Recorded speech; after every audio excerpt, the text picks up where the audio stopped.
Ilayo nawa kayo sa lahat ng nakapipinsala at pagpalain nawa kayo ng bawat mabuti at ganap na kaloob ng Diyos ngayon at magpasawalaman.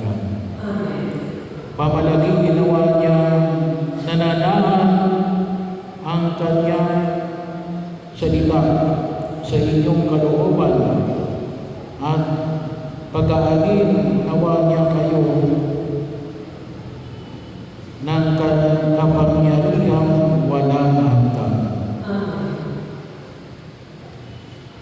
Patnubayan nawa kayo ng Diyos sa pagbabalik sa kanyang landas upang lagi ninyong mayatin kung ano ang tama at marapat.